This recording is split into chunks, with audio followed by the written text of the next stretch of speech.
What is going on, everyone? Welcome to another episode of Very Cold Lasagna, the podcast that houses a safe and open listening platform for casual, cold, and even the dumbest takes on the world of WWE, AEW, the NFL, and the wide world of wrestling and sports in general. I'm your host, DylanLasagna, and welcome to today's show. And whether you're a casual, core, or hardcore fan of wrestling, open up that fridge and grab that very cold lasagna, because today we got a very good show for you all, because we're going to be having a late and out-of-date review of this past week's Friday Night Smackdown. This is the first Smackdown, actually the first WWE event in general, since a long time. There for whether it's a Raw or Smackdown. We don't count WrestleMania, but the first time in over a year and a half where we had actual fans live in attendance on a week-to-week basis for its television shows. So thank fucking God, because I know a lot of people, like myself, were so done with the Thunderdome. And we were kind of wondering how the WWE was going to translate being back on the road, with their, storylines, their wrestlers, being back on the road, and how the presentation was going to be, especially with what they've been doing in the Thunderdome era, in the pandemic era, what have you. So this first night back, it was going to be real interesting. Last Friday, certainly, depending on who you were, was an interesting show going into it. So that's going to be today's episode for the majority of it. This late and out of date Smackdown July 16th, 2021 review from me. But we're also going to be talking about Money in the Bank. It's a pay-per-view tonight. By the time this podcast gets posted, yes, Money in the Bank 2021 is tonight. And as you can tell by my face, or by my voice, if you're listening to the audio version of it, I could care less. I can honestly care less about this pay-per-view. Honestly, like with all wrestling pay-per-views that are in 2021, or even in the last year, I honestly don't know that they're happening the day of. Like tonight, Money in the Bank. But nonetheless, I have some predictions. I have some idea of who I want to win for each match. So we're gonna talk some bit of some Money in the Bank talk, some discussion on that later in the show after the Smackdown review, and of course we got to catch up on the week in wrestling. So it's gonna be a good show. It's gonna be a good show shortly before the pay-per-view tonight, and I'm excited to talk about it with y'all. Now, before we get into the show, we obviously gotta shill ourselves, glorify ourselves here on the podcast. And with that being said, listen to the show here on YouTube, subscribe, turn on the notification bell so you can see this glorious face, or my ugly face, whatever. Subscribe, turn on the notification bell so you'll be notified of each and every video that goes up here on the Very Cold Lasagna YouTube channel. And if you want to listen to my voice, whether you're on the toilet or in the car, wherever you are, listen to me on Apple Podcasts, Spotify, or Anchor FM, and follow me on Twitter or in Instagram at Very Cold Lasagna. So let's first get into the first portion of today's topic, and that is the Smackdown review for July 16th, 2021. Again, late, out of date, but it's only been 2 days. So still late and out of date, still outdated, but who cares, pal? Who cares? Speaking of pal, Smackdown opens the show with its first show with fans, with none other than Vince McMahon. Obviously, you gotta have this first big show with the owner, the CEO, the man that created it all, Mr. McMahon. And he comes out, he gets this big ovation, everyone's singing his theme song, as they should. Give the man your respects. He created this global phenomenon. Whether you are a casual, core, or even a smart, you gotta respect this man. And he welcomes back the fans, and he even asks them, "Where the hell have you been, pal?" And he walks right to the back and gets the show rolling. Simple and effective. You gotta respect him for that. So we get the first match of the night with Edge and the Mysterios versus Roman Reigns and the Usos. And man, this was a good match. And the reaction that Roman Reigns had, it was honestly hard to tell. It really was, if people were like having a mixed reaction or were like genuinely hating Roman Reigns. But either way, he was doing his job as a heel. He's been like, clearly the work that he's been doing at the Thunderdome is translating already towards live fans. I just wish he spoke. I wish he did like a shoot of sorts towards the fans, you know, like really lay down on how he feels towards them. You know, it is what it was. Like, the reaction was there. But the reaction for the Mysterios and Edge was really, really, like, really, really loud. Especially for Edge. And, you know, that guy is well deserved of it. So, we kicked off the show with this match. I would have preferred this to be the main event because of, you know, the heat going into it. Roman Reigns was in the Bloodline were getting their butts whooped by Edge, who is seething from the WrestleMania loss a couple months ago and then taking a break, while Roman Reigns was, you know, being the tribal hero of the WWE, reigning supreme against the likes of Cesaro and, well, my childhood hero Rey Mysterio. But anyway, you get this 6-man tag going up the show, and it builds on from last week where Edge and the Mysterios fended off the Bloodline, and Edge locked in the crossface on Jimmy Uso. So this starts up the show. Roman Reigns and Jimmy and Jay, they were dominating, but after the first commercial break, it pretty much was kind of quick from there on out. Because once we got back from the commercial, you already see the hot tag from Edge. The baby faces get the momentum, but once Rey Mysterio gets in, he tries for the 619 on Jay, but Roman like intercepts it. He grabs him like smartly, but he gets speared by Edge on the outside, and while Rey is distracted, Jay Uso fruit rolls up Rey Mysterio to win the match for the Bloodline. I mean, it was a simple and effective way to start off the match and, you know, get the crowd excited for both everyone involved. Now, post-match, the Usos attacked Rey and Dominic, but Edge came in with a steel chair, fended them off, but Roman Reigns came in with the Superman punch and tried to use the lower chair bar, you know, tried to do what Edge did to him, but Edge speared Reigns again and locked him in the assisted crossface with the chair bar. Now, this was a good opening segment.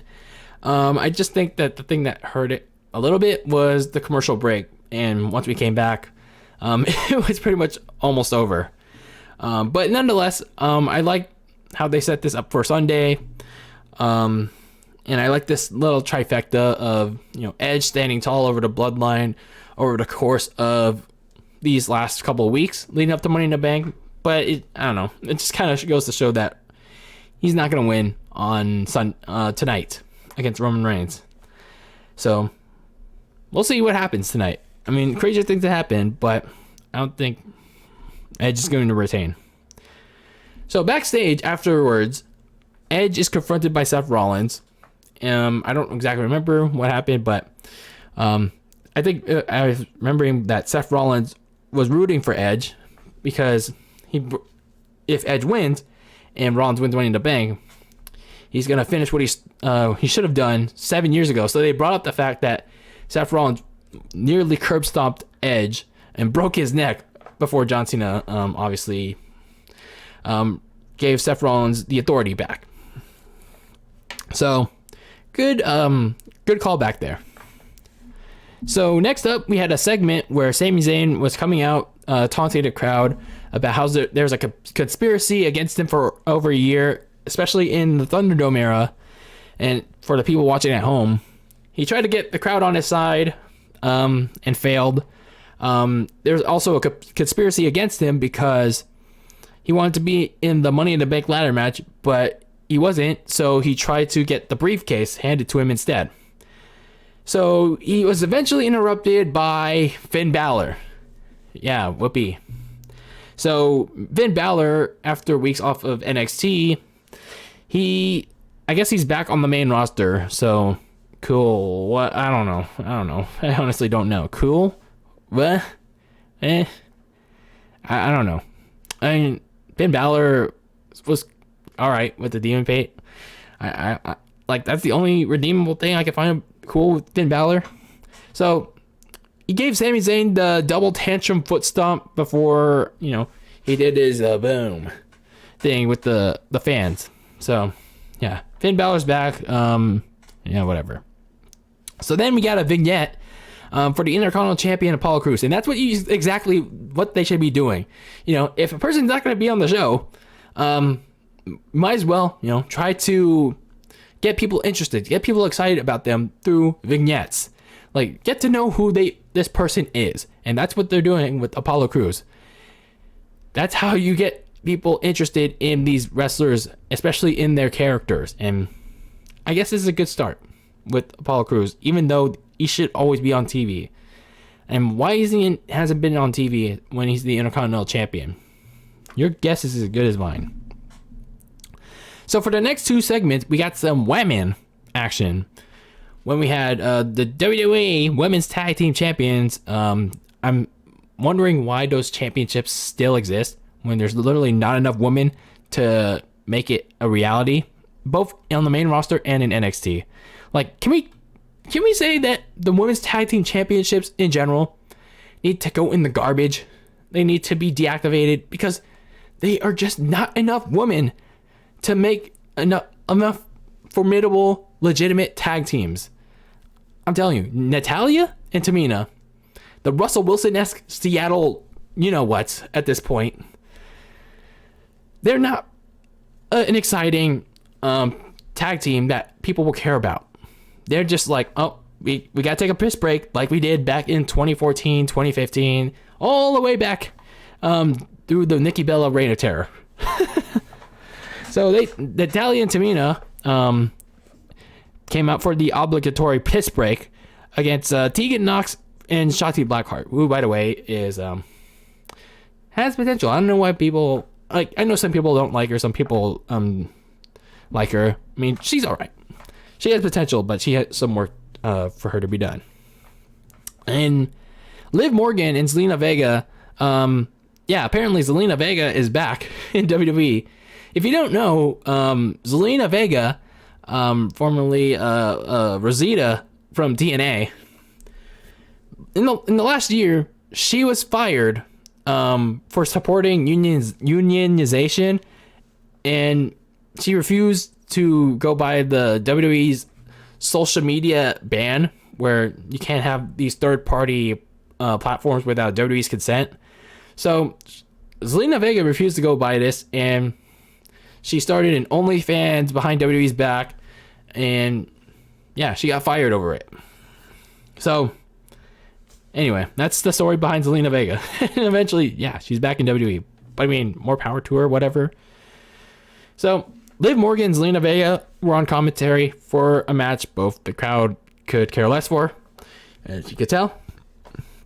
So after Natalya gets distracted over Liv and Zelina fighting at ringside, Tegan Nox wins the match with a fruit roll-up on Natalya.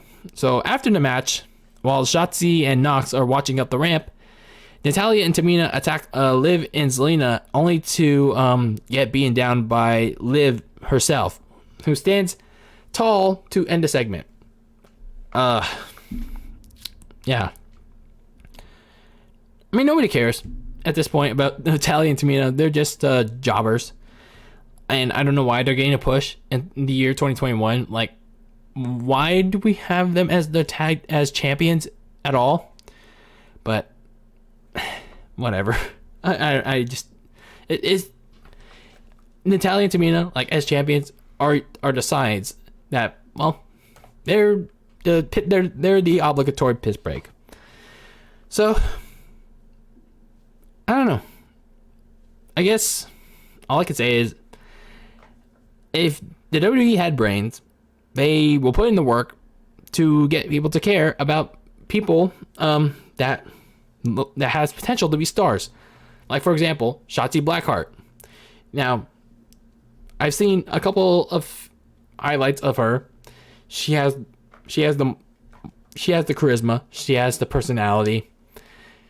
She could use some mic work, but she has a marketability that could stand out to the younger audience and maybe some of the older audience. I don't know, but we'll see where it goes.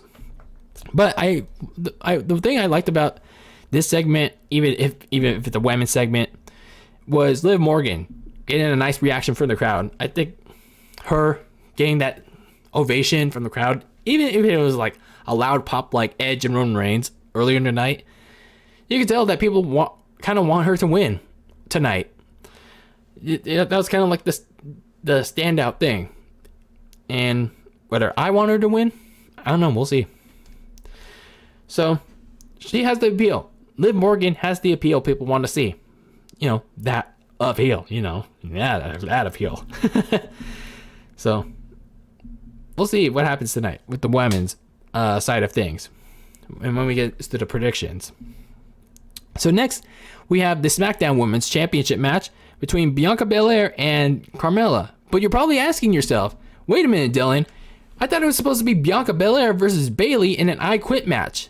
Well, if you don't follow me on social media, or if you haven't seen WWE or any of the wrestling news in the last week or so, Bayley suffered a torn ACL last week in training when WWE was having a training session for their back on the road session, and in a freak accident, Bayley tore her ACL.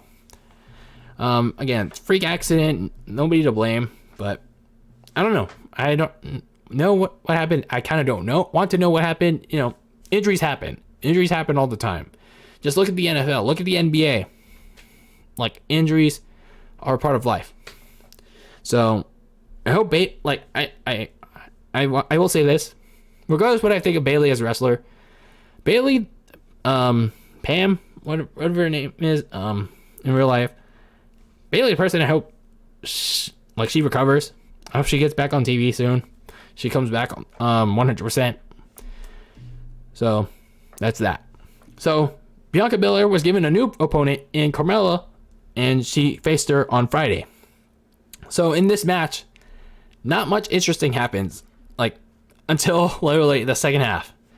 So Carmella tried to win it on multiple occasions, but Bianca Belair was able to fight back.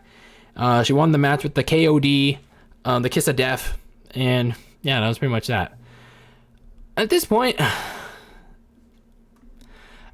I don't know. I really don't know what to think of Bianca Belair. She kind of shined during WrestleMania season, but I don't know. I guess it's just the problem when you reach your peak too early on the main roster, and when there's no this is the problem when you have no stars in general. And I don't know. What is the EST?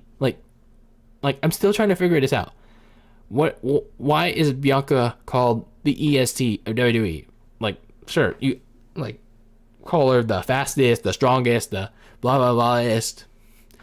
I'm just trying to figure it out.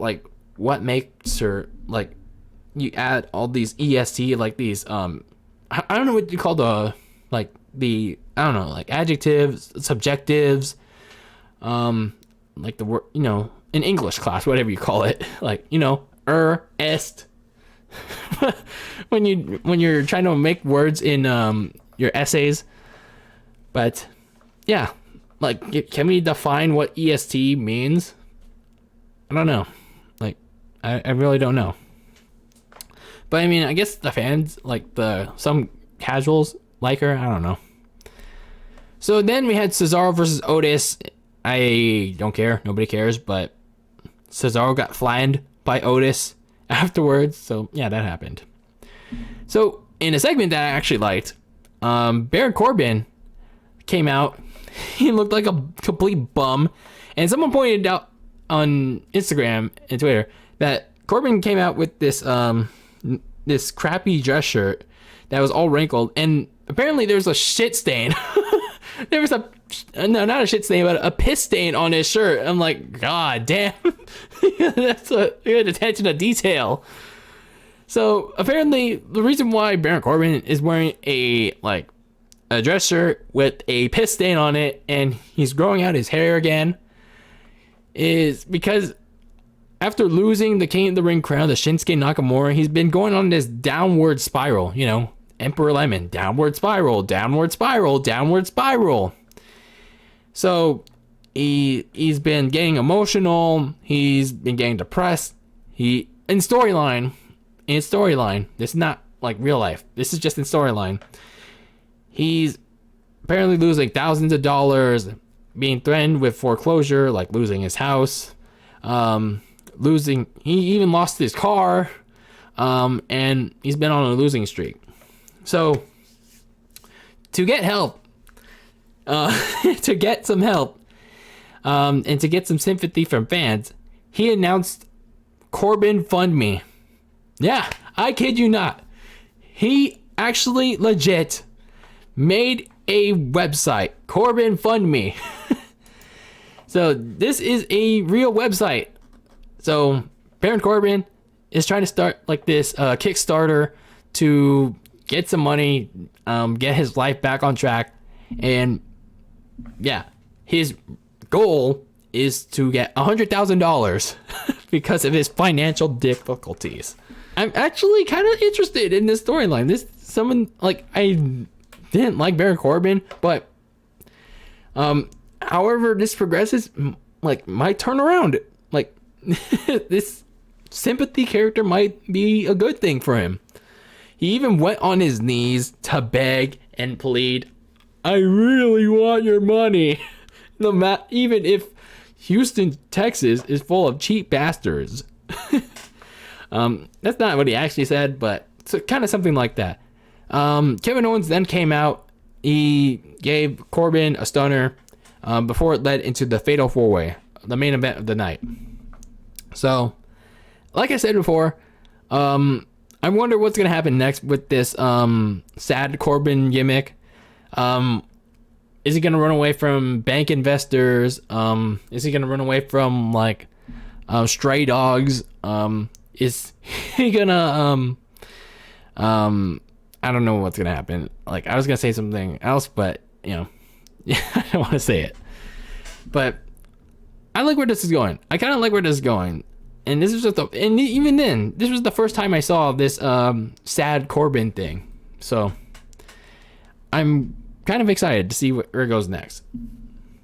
So next in the main event, we had Big E versus Seth Rollins versus Shinsuke Nakamura, King Nakamura versus Kevin Owens. This is a very fast-paced match. I honestly didn't care for too much because, there's no storyline other than, momentum for Sunday. Who can gain the advantage for Sunday when, honestly, there's no advantage. So Seth Rollins gets the win with the curb stomp onto Big E on the ladder. And then he ends the show by posing with the Money in the Bank briefcase, high in the sky. And I'm kind of a little surprised that was the ending for the go-home show for Money in the Bank. I mean, a little simplistic, but I thought there would be some big returns for the SmackDown in Houston, but I guess not. I thought there'd be Cena or something, or another big surprise, but I guess not. So overall, I'm glad we have a live crowd again. It really helps the show. Unlike with the Blunderdome with all those fake cheers and boos. But as indicated, as the show went on, literally after the main event, not the main event. Well, technically it is the main event, with Edge and the Mysterios versus Reigns and the Usos. The show went downhill. The show lost a lot of its momentum. Actually all of its momentum from the first match, because nobody cared about any of the people that were on this show. Nobody cared about Finn Balor. Nobody cared about, I'm sorry to say, nobody cared about Shotzi Blackheart. People cared about Liv Morgan, so that was good. Nobody cared about, who else was on here? Nobody cared about Otis. Nobody cared about Cesaro. At least people cared about Baron and Corbin, so that was good. No, I will say this: nobody cared about half of the people that were on this show tonight. Like, how are we gonna make wrestling like somewhat bearable? You can't make it wrestling great anymore because, well, that time has passed. That time has really passed. Fans being back won't make a difference if WWE continues to neglect the most important aspects of pro wrestling, and that will always be not the long ass matches with these super spots, ultra spots. Look how reliant we can be on these spots. It'll always be the story and the characters behind both the wrestlers and the matches. Like, why should we be invested in these matches? Don't make us figure out during the match what the story is, what these wrestlers are, what is their persona. Don't make us guess. The job of a wrestling company and these wrestlers is to tell us who these wrestlers are. Don't make us Google it, bitches. I always have to say this every single episode. Don't make me Google it. Even in the year 2021, it's not my job to Google it. The point of a TV show is to learn, or to be educated, or to laugh, or whatnot. Like, hell, even in SpongeBob, I learned some things in SpongeBob. They tell me things in SpongeBob.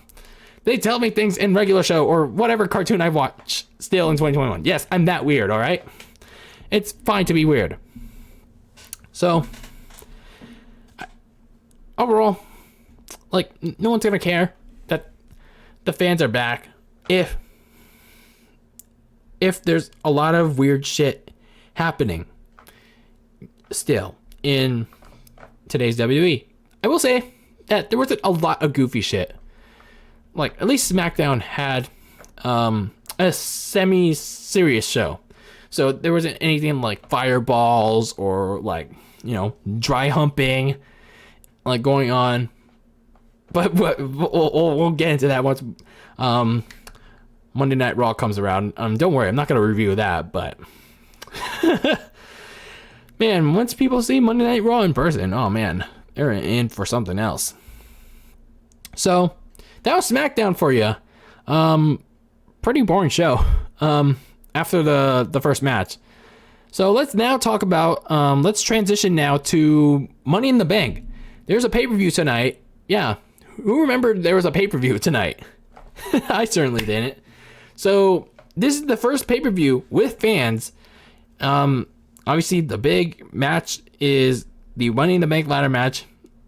Do we even need to talk about this like stupid themed pay-per-view thing again? Go watch my other episode about themed pay-per-views from a couple weeks ago. Go listen to that. You'll know how much I hate themed pay-per-views. But nonetheless, this is the Money in the Bank pay-per-view. The men's and the women's Money in the Bank ladder match are the, like, I guess you could call it the top matches, but they don't really feel like it. It's going to be in Texas. Like, I don't know where in Texas, but it's going to be somewhere there.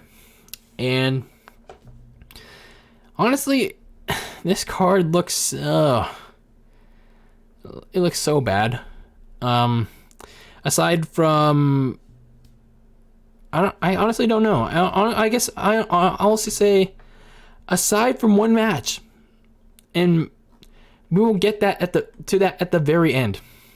So with that being said, let's first talk about the kickoff match. I don't know why it's on the kickoff, but it should be on the main card. And that is the SmackDown Tag Team Champions, Rey and Dominic Mysterio versus the Usos. Again, I don't know why this match is on the pre-show when it should be on the main card, when literally Rey and Dominic were literally demolished by Roman Reigns, and they got their revenge by attacking the Usos and Roman when, in the week before the 6-man tag. So, honestly, this has enough heat to be on the main card instead of the match we're going to get into next. But honestly, other than that, I don't really have too much to say because I haven't really paying too much attention to WWE programming. So I'm going to pick the Mysterios to retain the title, but that's only because I want a rematch. I want a rematch between these two at SummerSlam. And that's because I want the Usos to win on a bigger stage. Yes, I know, Jimmy Uso has his DUI again because he's stupid. Like, I don't know why he can't take an Uber. This is like his 4th DUI in the last, I don't know how many years. But, god damn it, dude. Don't screw this up for the bloodline.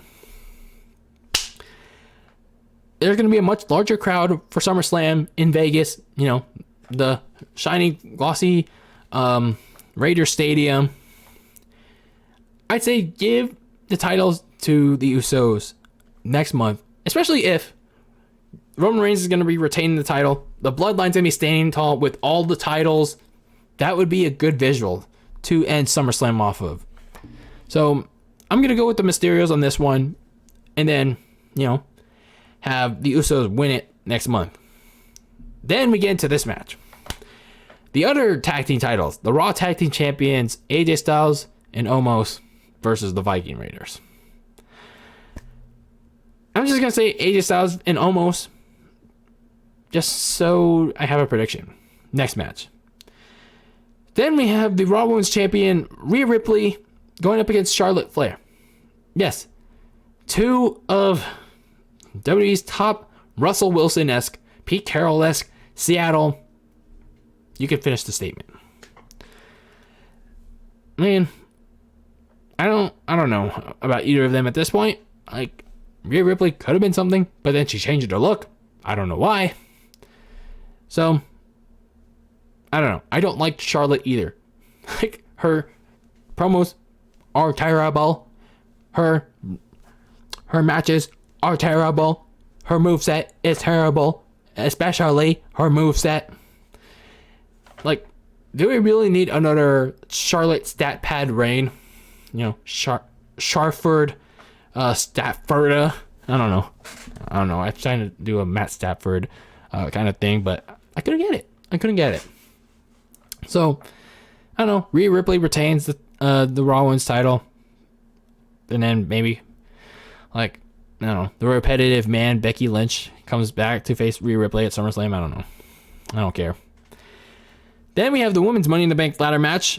And the participants are Asuka, Naomi, Alexa Bliss, Nikki Cross, now known as Nikki Ash to reflect her Mighty Molly ripoff, Liv Morgan, Zelina Vega, Natalia, and Tamina. And yeah, on paper, the lineup is pretty terrible. It's very bad. There is nobody that looks appealing enough to win it, aside from Alexa Bliss and Liv Morgan. And honestly, if you ask me, the only one I could see winning it is Liv Morgan, I guess, because she's one of the only ones in the field. I mean, aside from Alexa, before she's doing all that fiend goddess stuff. Liv Morgan has the casual appeal. She has that presentability. And if she can fine tune her mic skills, she can be a champion. She could be a women's wrestler. Obviously with the casual appeal that people want to see. People want to see, the wrestlers that oh yeah. So maybe give a actual run with Liv Morgan. She has the skills with personality, charisma. Obviously mic skills need work, but she has the appeal. And I'm gonna go with Liv Morgan in the Women's Money in the Bank ladder match. Now we have the WWE Championship match between Bobby Lashley and Kofi Kingston. I gotta be honest with you. I really hate how WWE has been booking Bobby Lashley to look like such a loser. He's been made to look like such a bitch by losing to Kofi Kingston and Xavier Woods in consecutive weeks. in one of the consecutive weeks, Bobby Lashley lost to both Kofi and Xavier in tag team action. And then literally this past week on the go home show to Money in the Bank on Raw, Bobby Lashley apparently lost to Xavier Woods. I don't know how, I don't know when, but when we talk about it with the Raw results and stuff in like the This Week in Wrestling segment, this, like, how are you supposed to assert Bobby Lashley as this dominant force, especially with a big time match against, apparently now it's supposed to be Goldberg instead of Brock Lesnar at SummerSlam. But regardless who Bobby Lashley faces at SummerSlam next month in Vegas, how are you supposed to assert his dominance over the entire Raw roster when he loses to jobbers like Kingston and Xavier Woods? And then you try to assert that dominance by having him destroy MVP's VIP lounge. Like, this is a dude that people look up to, that people see as, oh, he is a cool WWE champion. He's a cool wrestler. But instead, you're feeding him to Kofi Kingston and Xavier Woods. What? What are you doing? What are you doing? I don't know. Like, unless if you somehow have Bobby Lashley kick the ever-living shit out of Kofi Kingston, like how Brock Lesnar did to John Cena years ago at SummerSlam. I don't know. Bobby Lashley, not to his fault, has been made to look like a weak champion ever since WrestleMania.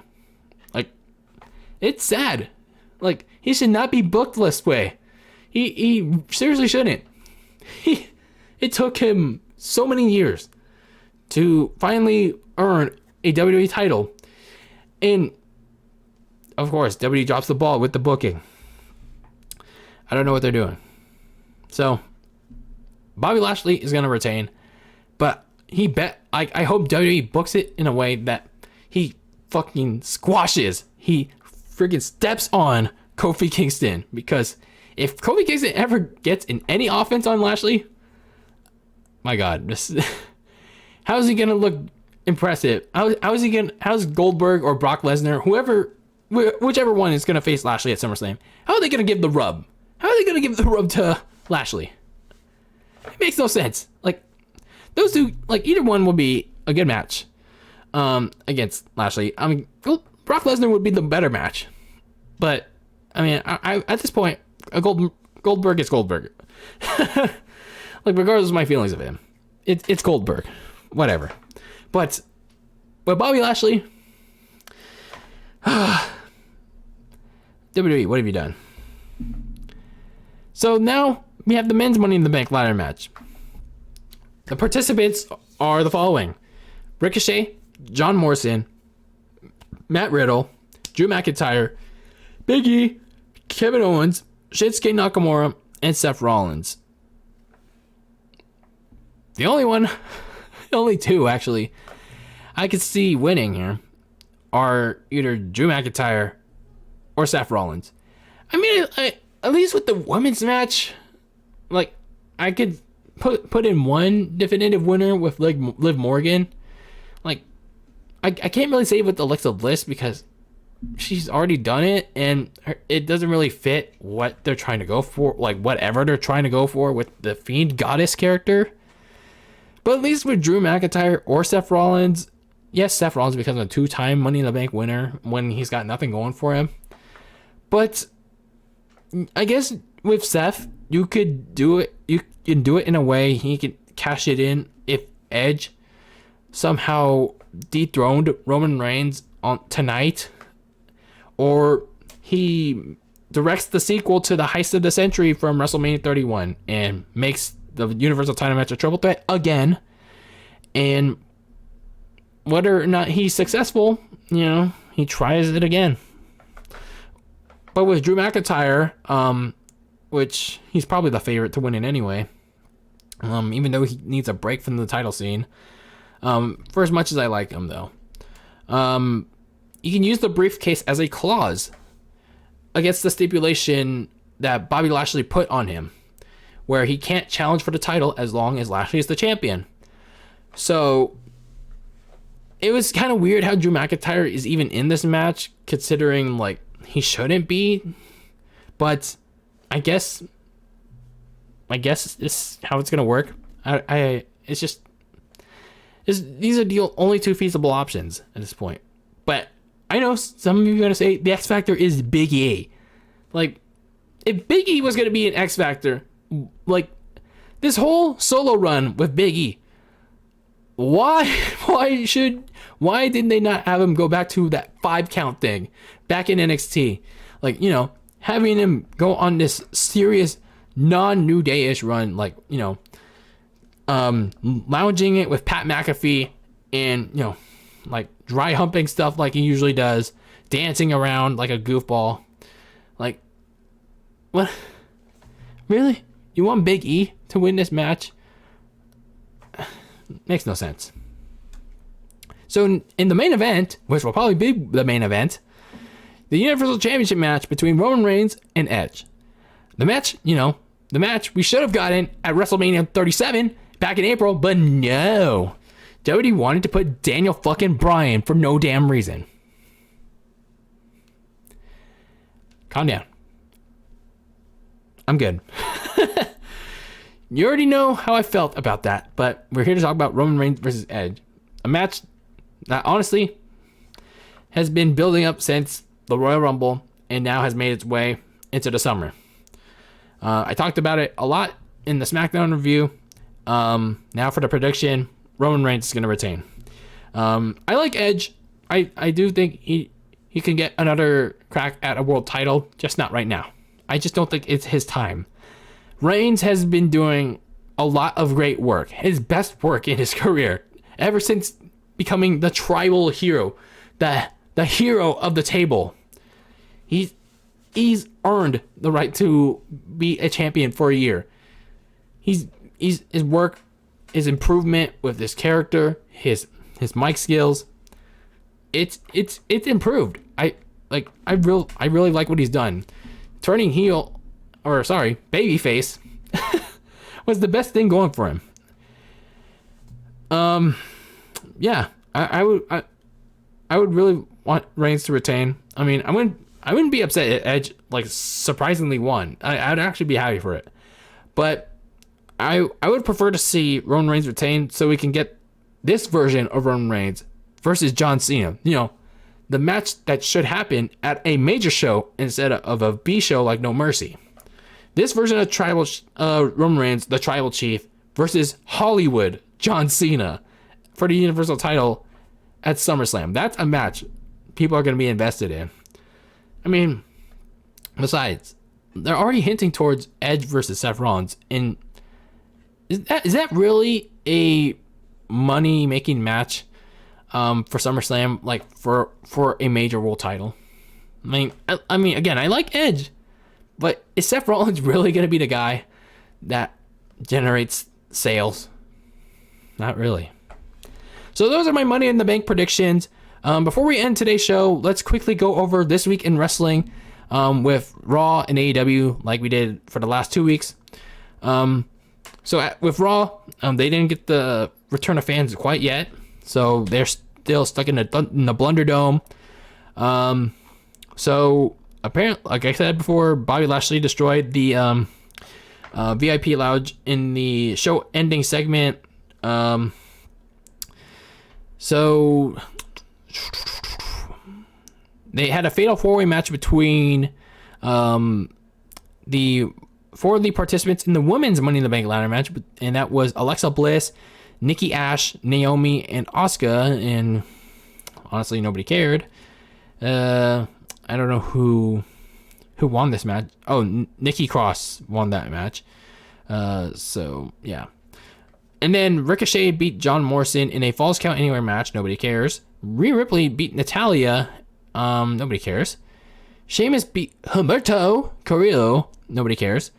Ivar defeated AJ Styles. Almost beat Eric.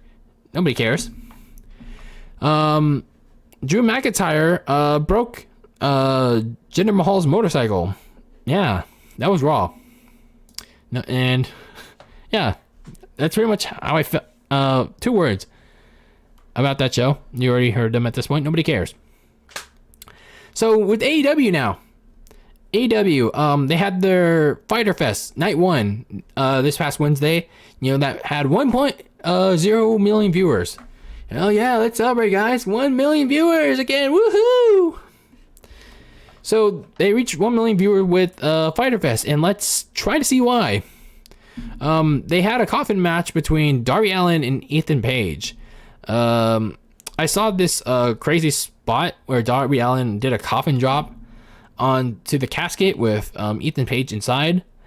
I don't know how they did the coffin match. Like, was it by pinfall, submission? I don't know.